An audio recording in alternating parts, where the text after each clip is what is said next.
basic setup from collar and sleeve. We were always looking to snag that first sleeve, okay? And then we put our back on the mat and threw in a shallow lasso, and then I baited card into making this grip, which then allowed me to get in the collar and sleeve. Let's go a little bit more in depth into that. From an open guard scenario, I never really want to be flat on my back playing open guard. Why? Mobility. Yes, mobility. It takes a lot of movement. If my back is on the mat, it takes a lot of effort to keep Carl, in front of my legs. That makes sense. So I want to make sure my back is off the mat. I want to be in this position here. So now if Carl just tries to circle, I can basically keep him in front of me. Guard's all about I want the person in front of me. Does that make sense? So from Carl's perspective, he'll most likely want to get me flat on my back. Then he can start working his knee slices and all that stuff. Hard to do it. We talked about this earlier. It's hard to knee slice someone if my back is off the mat. For Carl to knee slice, he has to step into that space, take back a step. I can stop him from stepping into that space just with my hand. But more than likely, as he steps into that space, I'm going to get shin to shin, and then I'm going to start getting his hands on the mat and start playing my whole guard from there. So I think from a passing perspective, it's better to get the person flat on their back when they're in this position here. So for Carl to get me flat on my back, he has to reach forward with his grips, and that's when I can stop that. There's the grip we want. Okay. Now from this position, if I just fall flat onto my back and don't use my legs, what's going to happen is he can just do a Torianda pass. And he's past my guard. So once I initially make that grip, my knees come towards my chest. There's the hip, there's the shoulder, and there's the collar grip, which I'm looking for all the time. If you can get good at just this simple little concept, you're going to be pulling collar and sleeve all the time. I think another thing you want to be concentrating on is I can be further away from Carl to get that first grip. Does that make sense? He needs to be a lot closer to me to make grips on me. Does that make sense? For him to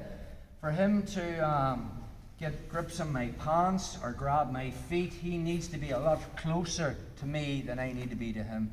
So I want to be, when you're playing this kind of seated guard position, if Carl moves forward, I can move back.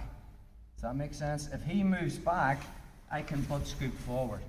Again, I much prefer to play, rather than just playing a butterfly guard like this, I like one hand on the mat and one leg behind. So if Carl moves backwards, I can follow him. If he circles, I can stay in front of him. But then when I need to, I can snag. I'm back into the whole game. Placeholders.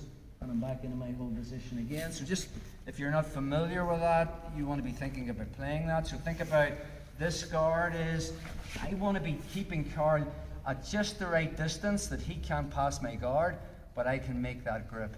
But remember, for him to pass, he has to reach the second. Another thing I want to be thinking about is, if this hand is static and it's not moving, this grip's easy to get. But if this hand is moving, sometimes I might have to grab here. Does that make sense? Because that's an easier grip to get than this. But if this is moving, this is fine. So if that was the case and I do manage to get this grip, I'll bring my knees towards my chest. Foot goes in the hip, foot goes in the shoulder. But then before I reach the collar, I will get the cross grip and then pass it to here, because that's a strong grip. Now I'm back into collar and sleeve. Another thing I want to be thinking about is, as Carl tries to engage and pass, again, I like making the first grip with that hand, which is usually why I keep this one free. And then as he tries to pass, I just snag it. Or he tries to pick my feet up, I'll just snag it again.